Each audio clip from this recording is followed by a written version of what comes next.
যে তুমি আমার বাবা না, এই কথাটা তো বলতে পারে। কয়দিন পরে কথাই বলতে পারবে না, আমার মেয়েকে এই জায়গায় নিয়ে যাইতেছে। এতদিন আমার মেয়ে আমার কাছে আসছে, এতদিন সাদাত রহমান ছিল, কারণ ওই রাসেল যে ক্রিমিনাল সে তো ছিল না তখন।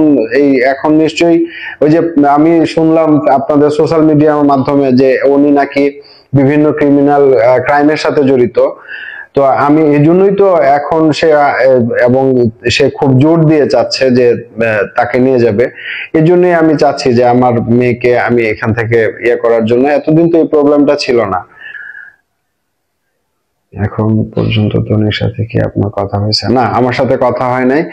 আমি অনেকবার তাকে ওই ইয়াকে, মানে তার যখন মানে ইন্টেনশন ছিল যে সানভিকে আমার কাছ থেকে দূরে সরায় নেবে, তখন থেকে ও আমার সাথে কথা বলা যখন বন্ধ করে দিছে, তখন থেকে তার আমি ফোন দিলে সে পিক করে না।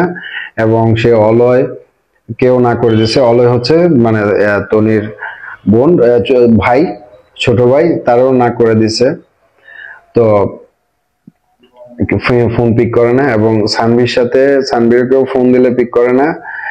আর হচ্ছে সে তো ফোন পিক করে না, এবং মেসেঞ্জারেও আমি টেক্সট করলে আমাকে রিপ্লাই করতো না। এবং এই জন্যই আমি শেষ পর্যন্ত লাইভটা বেছে নিয়েছিলাম, যে অন্তত এখান থেকে আমার তাকে মেসেজ পাঠাইতে হবে। এখান থেকে আমার বাবা হিসেবে সাদাত রহমান ভালো লোক ছিল। বাবা হিসেবে জি, উনি ভালো লোক ছিলেন। আমার দৃষ্টিতে উনি যথেষ্ট রকম ভালো লোক, এবং তিনি আমার সানভিকে যথেষ্ট আদর করতেন।